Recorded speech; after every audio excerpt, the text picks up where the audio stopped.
Hello, and welcome back to our explainer. Let's dive straight in today because we're looking at a huge misunderstanding that's literally costing businesses their most valuable asset, their buyers. When a business gets that very first transaction with a new customer, they usually celebrate, right? They think, awesome, we crossed the finish line, our marketing worked, they trust us. But actually, scratch that. That first transaction is rarely what the seller thinks it is. That first cent a buyer spends with you, it's not really a transaction at all. It's a test. And unfortunately, it's a test most businesses are totally failing without even realizing it. There's this really profound truth in buyer psychology that we need to talk about. Buyers don't actually fear the first cent. What they fear is what that first cent could become. That initial payment is absolutely not proof that they trust you implicitly. Far from it. It's basically just the buyer's smallest possible test of regret. When they finally click that buy button, they aren't fully convinced. They're extending this tiny, fragile thread of hope, fully aware they might be making a huge mistake. They're just testing the waters to see if you actually are who you claim to be. To really wrap our heads around this, we have to look at what's actually going through their minds in that moment. A buyer doesn't just fear the literal price tag. They're carrying a heavy load of hidden anxieties.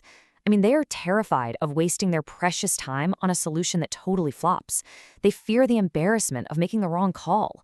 Imagine a B2B buyer sticking their neck out for a $10,000 software rollout for their team, only for the onboarding to just completely fail. They're terrified of losing their professional reputation for backing a bad vendor. And on a deeply personal level, they fear being trapped after the payment goes through. It's that sinking feeling that the seller who was, so attentive during the pitch might just vanish into thin air the second the money changes hands. Now, a lot of sellers try to solve these fears the easy way, by just dropping the price. But there's a fatal flaw in that logic. Sure, a lower price can absolutely reduce the financial hit. If it's cheap, the wallet doesn't sting as much. But here's the thing. A lower price doesn't always reduce regret. It doesn't erase that underlying risk of wasting time, feeling foolish, or having to deal with a painfully stressful onboarding process. The buyer is still carrying the emotional burden of the gamble, regardless of whether that gamble cost $10 or 10 grand. So the crucial takeaway here is this. The easiest sale is not the cheapest sale. It's the safest first step. You don't win just by being cheaper than the next guy. You win by making that very first step feel safer than anyone else can afford to make it. To pass the first cent test, you have to prioritize the buyer's emotional and operational safety over just tossing them a discount. When the buyer feels genuinely safe, all that friction just vanishes. But to actually create this safety, we have to unlearn some pretty common myths that businesses fall for all the time.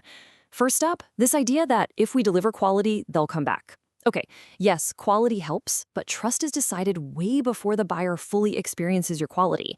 If the first step feels sketchy, they're not sticking around to try again.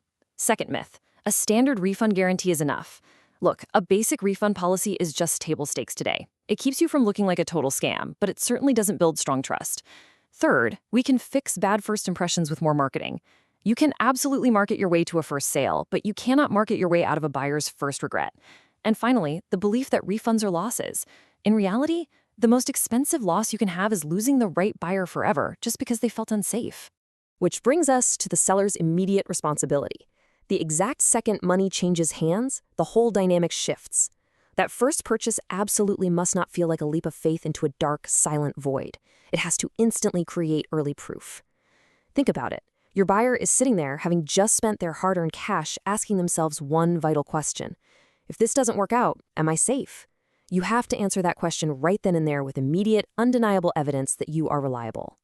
Let's break down exactly how this trust is built in real time. We call this the doubt-to-proof bridge, and it literally happens in a matter of seconds and minutes. Step 1, the buyer pays. Step 2, the seller immediately confirms exactly what happens next. No vague, hey, we'll be in touch messages. We need specifics. And step 3, the buyer instantly sees a clear, visible process unfolding. That could be a lightning-fast response, instant access to a first milestone, or just any tangible sign that the big promises you made during the sales pitch are already becoming a reality.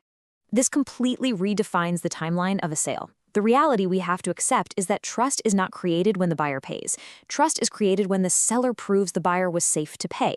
I really want you to let that sink in. The first sale is not the finish line for you as the seller. It's actually the very beginning of the trust test for your buyer.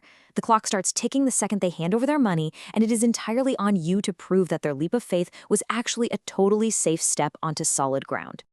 And this leads us to the absolute ultimate way to prove that safety. The negative price standard. This is an ultra guarantee that goes way, way beyond your standard run-of-the-mill refund. A negative price guarantee means that if the promised value is missing under clear conditions, the seller doesn't just hand the money back. The seller actually pays a penalty. It introduces a very real, very visible consequence for the seller if they drop the ball. By putting a real penalty on the line for the seller, you completely flip the power dynamic and the emotional burden. For the buyer, the experience shifts from a super anxious, stressful, oh man, I hope this works, to a calm, secure, well, they're accountable if it doesn't. The seller is basically saying, you aren't gambling on us. We are gambling on us. And that's profound, because true accountability is literally what trust is made of. When you remove the buyer's risk of being left high and dry, the friction of the first scent test just melts away. So if this is so insanely effective, why do most sellers avoid it like the plague? Well, it's not because they're afraid of their competitors. It's because they fear exposure. A negative price standard forces all your internal flaws to become very expensive external costs. If a business is making unclear promises, they're going to see spikes in unsatisfied buyers.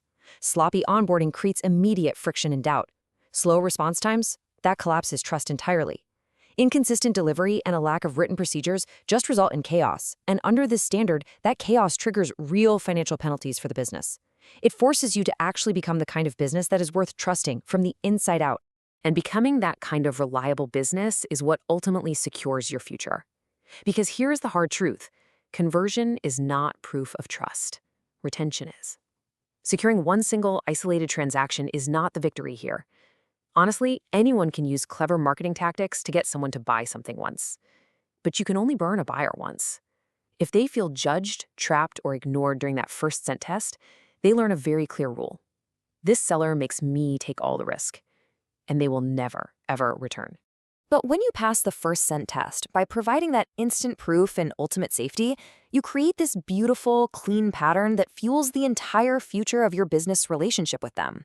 That first purchase quality directly impacts your retention rates. It drives organic referrals because, safe, happy buyers love to talk. It solidifies your reputation in the market. It drastically lowers your support burden because your buyers aren't constantly anxious or confused. And ultimately, it secures your future revenue. The goal isn't just the first sale. The goal is the second, the third, and a lifetime of trust. That is exactly why a negative price guarantee is so much more than just a clever tactic. It isn't just risk reversal. It's a relationship accelerator. When you strip away the danger and hold yourself publicly accountable, the buyer experiences this rare, powerful realization. They think to themselves, wow, they aren't trying to trap me. They're genuinely trying to earn my business. That feeling of profound respect and safety speeds up the trust-building process way faster than any marketing campaign ever could. So, as we wrap up our explainer today, I want to leave you with this defining thought to really challenge how you view your own onboarding and sales process. Do not make the first payment a leap of faith. Make it the first proof. It is time to stop thinking in terms of basic standard refund policies and start thinking in terms of a true trust system. Ask yourself right now, what visible penalty proves that I am entirely serious about the value I deliver?